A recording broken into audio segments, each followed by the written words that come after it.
नमस्कार, स्वागत है आपका हमारे खास कार्यक्रम चार कदम पर। मैं आपके साथ रवि राजपूत। वहीं आज चार बड़ी खबरों पर हम चर्चा करेंगे जो दिन भर आज चर्चा का विषय बनी हुई है।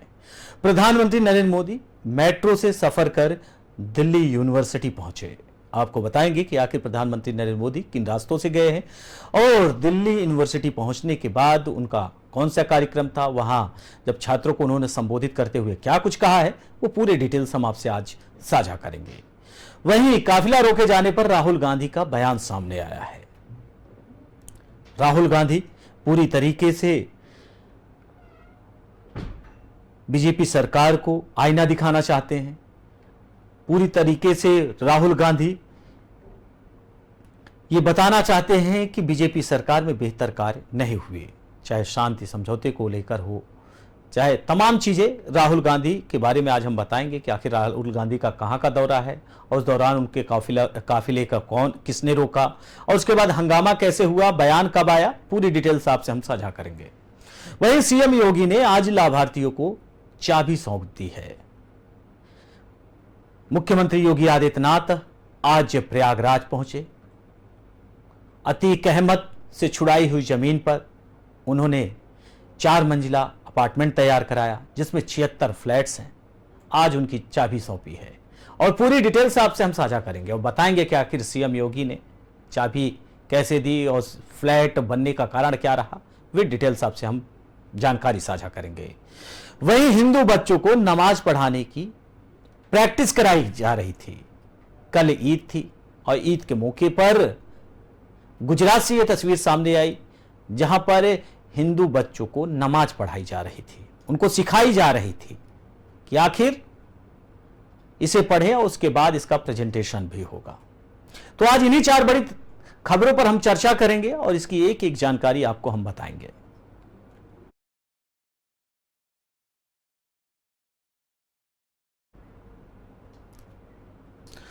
बढ़ते हैं पहली खबर की ओर, जहां प्रधानमंत्री नरेंद्र मोदी शुक्रवार यानी आज दिल्ली यूनिवर्सिटी के शताब्दी समारोह में शामिल हुए।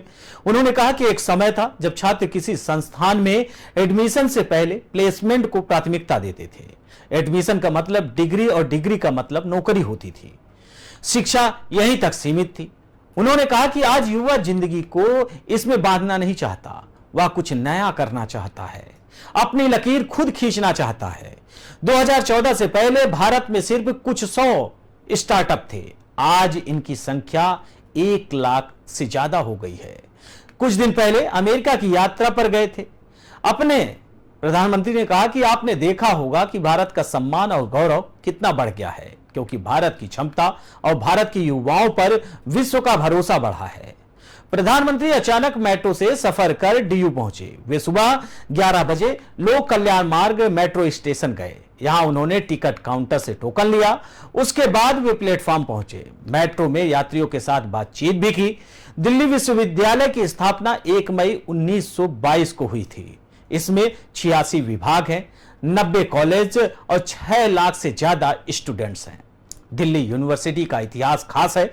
यह सिर्फ एक यूनिवर्सिटी ही नहीं बल्कि एक मोमेंट है। इस यूनिवर्सिटी ने अपने लंबे इतिहास में हर आंदोलन को देखा और जिया है।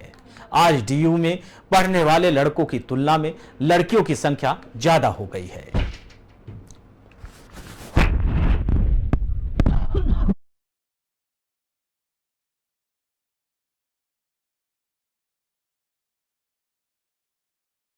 खबर पर हमारे साथ चर्चा करने के लिए दिल्ली यूनिवर्सिटी के प्रोफेसर ललन प्रसाद जी हमारे साथ जुड़ रहे हैं। ललन जी, आपका बहुत बहुत स्वागत है। सवाल वही कि आज डीयू में प्रधानमंत्री नरेंद्र मोदी पहुंचे और उसके बाद छात्रों को संबोधित करते हुए उन्होंने कई अहम बातों का जिक्र किया, जिसमें उन्होंने छात्रों से कहा कि आज भारत की जो छवि है आज से यानी कि 2014 के पहले वो छवि नहीं थी। विश्व पटल पर आज भारत की पहचान है।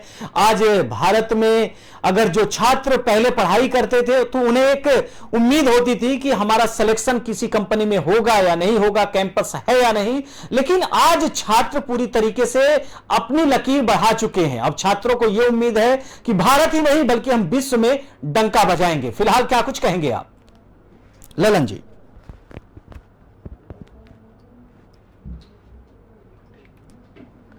वहीं आपको बता दें कि ललन जी हमारे साथ वरिष्ठ पत्रकार के रूप में जुड़ रहे थे। आपको बताते चले कि फिलहाल आज प्रधानमंत्री नरेंद्र जी, ललन जी, एक बार हमारा प्रश्न आपसे फिर वही कि प्रधानमंत्री नरेंद्र मोदी आज डीयू पहुंचे यूनिवर्सिटी और वहां पर छात्रों को संबोधित करते हुए उन्होंने तमाम बातों का जिक्र किया। उन्होंने छात्रों से बताया कि 2014 में और 2023 में बहुत अंतर हो गया है। पहले के छात्र सिर्फ और सिर्फ इसलिए पढ़ाई करते थे कि उन्हें नौकरी मिले, लेकिन आज के छात्र पूरी तरीके से भारत की पहचान, भारत को विकास के क्षेत्र में आगे ले जाना, तमाम बातें उन्होंने कही है। फिलहाल इन सारी बातों को लेकर और प्रधानमंत्री के दौरे को लेकर आप क्या कुछ कहेंगे? देखिए, जो प्रधानमंत्री ने आज अपना भाषण दिया दिल्ली यूनिवर्सिटी में, वो बहुत ही इंस्पायरिंग था नौजवानों के लिए। और जो हमारे नौजवानों की पहचान जो बताया उन्होंने, जो स्किल डेवलपमेंट इंडिया में जितनी तेजी से हुआ है 2014 के बाद, तो अब हमारे छात्र सिर्फ ये नहीं कि वो नौकरी खोजते हैं पढ़ाई लिखाई के बाद, वो पढ़ाई लिखाई इसलिए करते हैं हमें नौकरी मिल जाए, बल्कि अब हमारे छात्रों का मुख्य उद्देश्य होता है कि पढ़ाई लिखाई करके हम खुद नौकरी देने लायक बने। इसलिए स्टार्टअप है, सब शुरू करें, नई कंपनी, नया बिजनेस स्टार्ट करें, इंडस्ट्रियल कॉम्प्लेक्स करें, रिसर्च करें, इस तरह से। तो छात्रों का जो ये बदलाव हमारे देश में आया है, ये एक बहुत ही महत्वपूर्ण है। और अमेरिका में तो आपको पता है कि भारत के जो छात्र हैं वो बहुत अच्छी पोजीशन पर हैं। बहुत सी अमेरिकन कंपनी की वही ललन जी, आप दिल्ली यूनिवर्सिटी के प्रोफेसर रहे हैं, आपने दिल्ली यूनिवर्सिटी को बहुत नजदीक से देखा है, छात्रों को देखा है। 2014 के पहले शिक्षा का स्तर और 2014 के बाद की अगर हम स्तर की बात करें तो फिलहाल कितना बदलाव आया है? नहीं, बदलाव तो आया है। देखिए, एक तो सबसे बड़ी चीज है कि टीचर्स के एटीट्यूड में भी बदलाव आया है। अब मैं आपको हिस्ट्री डिपार्टमेंट की बात बताऊं। जी जी। पहले खाली मुगल हिस्ट्री पर वो इन्फोसिस होती थी, और चूंकि हिंदुस्तान के ज्यादातर जो शिक्षा मंत्री हुए हैं, आपको पता है कि संप्रदाय के थे, तो वो इंडियन हिस्ट्री भी सारी इतनी तोड़ मरोड़ दी गई, खाली मुगल पीरियड को हाईलाइट किया जाता था। आज वो स्थिति नहीं है। अब वो मुगल पीरियड में पढ़ाया जाता है, और जो देश में जो हमारे विक्रमादित्य, चंद्रगुप्त मौर्य और अशोक और ऐसे जो महान लोग हुए, महाराणा प्रताप और छत्रपति शिवाजी और अहिल्याबाई, और इन लोगों को भी गौरवान्वित किया जाता है। तो वो एक बड़ा भारी परिवर्तन हुआ। और दूसरी बात ये कि जैसे मैंने बताया कि शिक्षा में अब वो व्यवहारिक पहलू आ गया है कि जो हम पढ़ाई करें तो हम अपने इंडस्ट्री लगाएं, हम अपने उद्योग लगाएं। ये नहीं कि सिर्फ हमें पढ़ाई हो गई चलो हम नौकरी ढूंढते हैं। ये नौकरी ढूंढने के लिए पढ़ाई नहीं है, उसके पर उतना इम्फेसिस नहीं जितना इम्फेसिस अब हो रहा है कि हम अपना उद्योग लगाएं, सिर्फ अपने आप को आगे बढ़ाएं, देश को आगे बढ़ाएं, उत्पादन बढ़ाएं, व्यवसाय बढ़ाएं, इस तरह की चीजें हैं। तो जो अब करिकुलम भी नया दिल्ली यूनिवर्सिटी का आया हुआ है, और ये जो नई शिक्षा नीति भारत सरकार की आई है, वो हमारे यहाँ जो स्कूल मिनिस्टर भी वहाँ पर थे, शिक्षा मंत्री भी थे, तो उन्होंने भी बताया कि जो नई शिक्षा नीति आई है वो बड़ी कारगर है। और दिल्ली यूनिवर्सिटी में तो दिल्ली यूनिवर्सिटी तो पहली यूनिवर्सिटी में इंडिया में जिसने की नई शिक्षा नीति को अपनाया है, और बड़ी तेजी के साथ सिलेबस में भी इम्प्रूवमेंट हो रहे हैं सब, और जो शिक्षा की पद्धति है उसमें भी इम्प्रूवमेंट हो रहे हैं। तो 2014 के बाद तो अब काफी परिवर्तन हुआ है, और शिक्षा का स्तर भी अच्छा हुआ है। और दूसरी बात यह है कि एक बहुत बड़ी चेंज मैंने बताया कि बच्चों के एटीट्यूड में चेंज आ रहा है। जी जी जी। ये नहीं कि हम पढ़ लिख लें, नौकरी मिल जाए, बस ठीक है। अब हमारे बच्चे भी सोचते हैं कि पढ़ लिख लें तो हम अपनी इंडस्ट्री लगा लें, अपनी व्यवसाय करें। जी और जी ललन जी, ये तो बदलाव देखा गया है कि पहले जो एक चाहत होती थी कि अगर हम बीए कर ले, बीएससी कर ले, बीकॉम कर ले, या फिर पीएचडी कर ले, या फिर कोई भी डिग्री हम ले लें, तो उसके बाद हर बच्चे की एक चाहत होती थी एक हमें अच्छी नौकरी मिल जाए, एक अच्छे पद पर पहुंच जाए, और उसके बाद अपनी जिंदगी आसानी हो जाए और आराम से चलने लगे। लेकिन अब उस चीजों में बदलाव आया, अब लोगों की मानसिकता बदली है। जैसे आपने कहा कि एटीट्यूड बदला है लोगों का, कि हम सिर्फ नौकरी के लिए ही नहीं, हम नौकरी दे सके, इस काबिल भी बने। लेकिन आपको क्या लगता है कि आज अगर हम इस शिक्षा के स्तर में, और आने वाले कल में प्रधानमंत्री डीयू गए थे, छात्रों को संबोधित करे थे, ऐसे देश के प्रधानमंत्री के द्वारा छात्रों को संबोधित करना, इसका कितना बेनिफिट छात्रों को मिल पाएगा?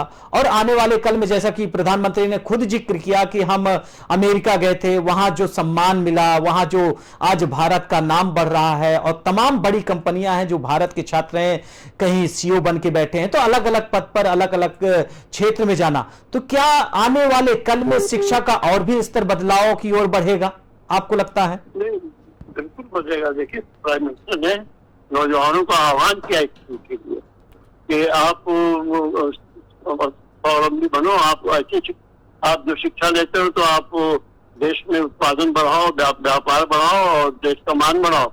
और प्रधानमंत्री ने उदाहरण दिया, जो पुरानी यूनिवर्सिटी हमारी होती थी, तक्षशिला की और नालंदा की, जो भारत के छात्र होते थे वो सारी दुनिया में उनकी साथ होती थी और सारी दुनिया से लोग आते थे वहाँ पढ़ने के लिए, नालंदा में, तक्षशिला में। और हमारी जो यूनिवर्सिटी उस समय थी वो खाली आर्ट्स और ललित कला इसी में नहीं थी, बल्कि वो साइंस में भी थी, विज्ञान में भी बहुत आगे थी हमारी यूनिवर्सिटी। तो अब वो समय दोबारा लौट रहा है भारत का, जो हमारे विश्वविद्यालय वो पुराना गौरव प्राप्त करेंगे और हमारे विद्यार्थी उस तरह के शाइन करेंगे जैसे नालंदा के और तक्षशिला के और विद्यार्थी पुराने जमाने में होते थे। तो हम अपनी जो हेरिटेज है उसको भी आगे बढ़ाएं। प्रधानमंत्री ने उदाहरण भी दिया कि हेरिटेज म्यूजियम इंडिया में बनने जा रहा है, जो विश्व का सबसे बड़ा हेरिटेज होगा और इसमें भारतीय संस्कृति और दुनिया भर की और संस्कृति का भी होगा, लेकिन भारत की प्राचीन संस्कृति से लेकर आज तक के जो हमारी सभ्यता संस्कृति रही है उसका एक शोकेस होगा वो। तो बिल्कुल बिल्कुल ललन जी। और लेकिन शिक्षा का स्तर जो बदलाव हुआ है, आप एक समय देखिए, आज शिक्षा इस लेवल पे पहुंच गई है और आने वाले कल में किस लेवल तक पहुंचेगी, फिलहाल इसका अनुमान ही हम लगा सकते हैं आज के समय को देखते हुए। लेकिन एक समय था जब बच्चा आपने देखा होगा और आपने खुद इस चीज को एहसास किया होगा कि बच्चा जब घर से स्कूल जाता था या कॉलेज जाता था तो अपने पेरेंट्स, अपने गार्जियन, अपने माता पिता के पैर छू के, एक शिक्षा का स्तर था उस समय, पैर छू के जाना, वहां टीचर्स के भी पैर छूते थे। लेकिन आज good morning, good afternoon, good evening का जमाना आया। लेकिन ऐसा तो नहीं कि हम इतने बदलाव में आगे चले जाएं, इतने बदलाव में हम खो जाएं कि वेस्टर्न कल्चर को, फॉरेन कल्चर को, जैसे गुड मॉर्निंग डैड को बोल के, मतलब ये चीजें आपने, मतलब ठीक है सिलेबस बदल रहा है, हम पढ़ाई के स्तर पर आगे जा रहे हैं, लेकिन जो हम ऐसा ना हो कि इस पढ़ाई में, इस सिलेबस में हम अपने कल्चर को भूल जाएं, आपको नहीं लगता? और ये चीजें आजकल, ये घटनाएं ललन जी आ रही है सामने। ये तो बात प्राइम मिनिस्टर ने कही थी आज कि आप जितना भी एडवांस करो लेकिन अपने आप को, अपने कल्चर को भूल के नहीं, जो अपने कल्चर की बेसिक चीजें हैं उसको अपनाओ, उसको साथ रखते हुए आगे बढ़ो। ये बात कही थी उन्होंने अपने आज के अवसर में। तो बड़ा अच्छा स्पीच दिया था, बहुत अच्छी बात उन्होंने बड़े अच्छे ढंग से इसको रखा था कि जो एडवांस साइंस और टेक्नोलॉजी में इस तरह का हो रहा है, तो जो सोशल लाइफ हमारी है उसको हम बिगाड़े नहीं, अपनी सोशल लाइफ को बरकरार रखते हुए अच्छी जो हमारी सांस्कृतिक परंपराएं हैं उनको साथ लेकर चलें और विज्ञान में, तकनीक में भी आगे बढ़े। दोनों चीजें साथ साथ चलेंगी। ये नहीं कि हम आगे बढ़ गए तो जैसे आपने कहा कि मम्मी डैडी और हाय और ये नमस्ते की जगह हाय कहेंगे और ये कहेंगे, सब कल्चर तो बिल्कुल जी आपने इसे देखा होगा, महसूस भी किया होगा पहले के कल्चर में, और ये चीजें वाकई आज हैं। और आने वाले कल में अगर हम समय के दर बढ़ते जाएं और उम्मीद करें और कल को देखें तो बिल्कुल ये मॉडर्न जमाने में बदल जाएगा, क्योंकि शिक्षा के साथ साथ लोगों का बदलना एक उनकी होता नहीं, ये फितरत में शामिल हो जाता है। नहीं, वो देखिए हुआ इसलिए ये सबके जो इंग्लिश मीडियम स्कूल बने सब, तो वो पूरा का पूरा विदेशों की नकल करने लग गए। तो वो जो विदेशों में जो कल्चर थी वो वही उनको बच्चों को वही सिखाने लगे। तो ये बात गलत हुई है। जो अपना कल्चर उसको तो अपने साथ आप रखो, अपनी सांस्कृतिक परंपराओं को साथ रखो, बाकी जो तकनीक में, साइंस में बढ़ावा आगे चीजें आ रही वो बच्चों को पढ़ाओ। और हमारे बच्चे तो उसको बहुत जल्दी पिकअप करते हैं, ऐसा कोई नहीं है, लेकिन अब बच्चों को शिक्षा ही नहीं दी जाएगी तो क्या होगा। पहले गुरुकुल हुआ करते थे, तो पहले गुरुकुल में नैतिकता का पाठ और माँ बाप के प्रति स्नेह, परिवार के प्रति स्नेह और किस तरह से घर में रहना चाहिए और ये सारी चीजें बताई जाती थी। अब बच्चों को तो कुछ बताया नहीं जाता, उनको तो सारी अंग्रेजी का उसारा है, वो फास्ट फूड खा रहे हैं और वो अंग्रेजी बोल रहे हैं, अंग्रेजी बोलने में लगता बड़ी शान है। तो ये परंपरा तो अब धीरे धीरे खत्म होगी। और इस पर मोदी जी ने इशारा भी किया कि आप अपनी सांस्कृतिक परंपराओं को बनाए रखते हुए आगे बढ़िए साइंस और टेक्नोलॉजी। बिल्कुल बिल्कुल बिल्कुल। फिलहाल आप ललन जी हमारे साथ जुड़े, आपका बहुत बहुत शुक्रिया। वहीं आपको बता दें कि आज प्रधानमंत्री नरेंद्र मोदी दिल्ली यूनिवर्सिटी पहुंचे, जहां पर उन्होंने छात्रों को संबोधित करते हुए कल्चर के विषय में, शिक्षा के स्तर के विषय में उन्होंने बखूबी बताया।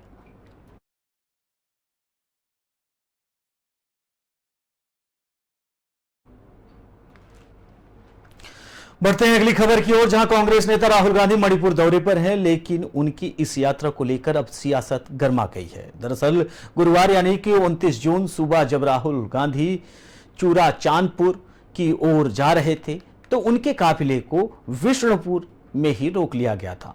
पुलिस की तरफ से उनसे हेलीकॉप्टर से जाने की अपील की गई थी। इसके बाद से ही कांग्रेस और बीजेपी में घमासान हो गया। कांग्रेस ने बीजेपी पर राहुल को रोके जाने पर आरोप लगाया, तो वहीं बीजेपी ने इसके पलटवार में कहा कि मणिपुर के लोग ही राहुल के दौरे का विरोध कर रहे हैं। हालांकि इन सब के बाद राहुल गांधी हेलीकॉप्टर से चूरा चांदपुर के शिविर कैंप पहुंचे और वहां मौजूद लोगों से मुलाकात की।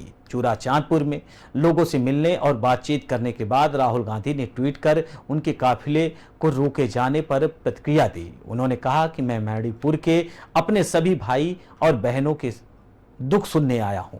यहाँ समुदायों के लोग बहुत स्वागत और प्रेम कर रहे हैं। यह बहुत दुर्भाग्यपूर्ण है कि सरकार मुझे रोक रही है।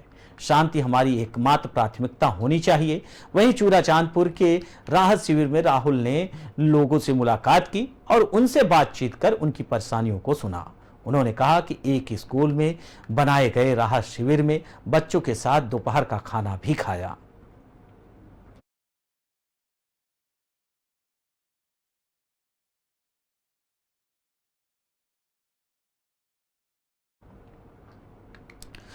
बढ़ते हैं अगली खबर की ओर, जहां मुख्यमंत्री योगी आदित्यनाथ प्रयागराज जिले के लोकरगंज में अतीक अहमद के कब्जे में खाली कराई गई भूमि पर बने पीएम आवास का लोकार्पण किया। शुक्रवार यानी कि आज निर्धारित समय से कुछ विलंब से पहुंचे सीएम ने विधि विधान से पूजा अर्चना कर आवास का लोकार्पण किया। इसके बाद कार्यक्रम स्थल यानी कि लीडर रोड पर औपचारिक रूप से लाभार्थियों को चाबी सौंपी। सुबह से ही बारिश होने के कारण कार्यक्रम में काफी अव्यवस्था हो रही थी। वहीं सीएम ने आगमन के मद्देनजर भारी पुलिस फोर्स तैनात की गई थी। लोकरगंज आवास से लेकर लीडर रोड तक पूरा इलाका पुलिस छावनी में तब्दील कर दिया गया था। सीएम योगी ने कहा कि पहले की सरकार माफियाओं के साथ खड़ी थी, वर्तमान भाजपा सरकार गरीबों के साथ खड़ी है। सरकार ने गरीबों को आवास देकर उनके जीवन में सुधार लाने का प्रयास किया है और यह अभियान जारी रहेगा। उन्होंने कहा कि प्रयागराज में 10,000 लोगों की क्षमता वाला कन्वेंशन हॉल का भी निर्माण कराया जाएगा। इसके लिए पीडीए को डीपीआर तैयार करने के निर्देश दे दिए गए हैं। प्रदेश के सभी जिलों में जमीन माफियाओं से खाली कराकर प्रयागराज की तरह गरीबों के आवास बनाए जाएंगे। साथ ही पत्रकारों और अधिवक्ताओं और चिकित्सकों के लिए आवास बनाए जाएंगे।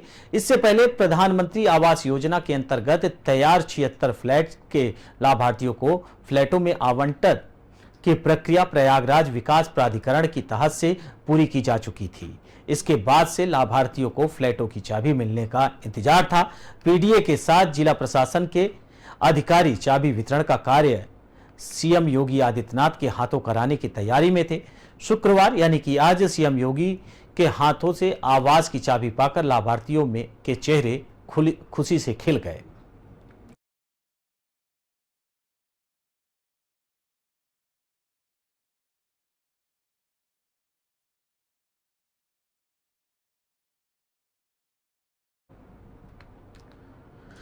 बढ़ते हैं अगली खबर की ओर, जहां महेसाणा के एक प्राइवेट स्कूल में बकरीद के सेलिब्रेशन को लेकर बवाल मच गया। आरोप है कि स्कूल में बकरीद के मौके पर सेलिब्रेशन रखा गया था। इस दौरान हिंदू बच्चों को नमाज की प्रैक्टिस कराई गई। जब इसकी सूचना बच्चों के अभिभावकों को लगी तो उन्होंने जमकर बवाल काटा। इतना ही नहीं, इस घटना को लेकर हिंदू संगठन भी भड़क गए। हिंदू संगठनों के कार्यकर्ताओं ने स्कूल के बाहर विरोध प्रदर्शन भी किया। बताया जा रहा है कि महेसाणा, जो कि गुजरात में है, एक प्राइवेट अंग्रेजी मीडियम स्कूल में बकरीद के मौके पर सेलिब्रेशन रखा गया था। इस दौरान बच्चों को बकरीद के त्योहार के बारे में जानकारी दी गई। उन्हें बताया गया कि नमाज कैसे पढ़ी जाती है। जब बच्चों की नमाज पढ़ते हैं तो उस समय की वो फोटो अभिभावकों के पास पहुंची। अभिभावक इसे देखकर आक्रोशित हो गए। उसके बाद तमाम हिंदू संगठन के लोग स्कूल के सामने पहुंच गए, विरोध प्रदर्शन करने लगे। फिलहाल जो जानकारी मिल रही है कि स्कूल प्रशासन ने इन बातों को लेकर माफी भी मांगी है।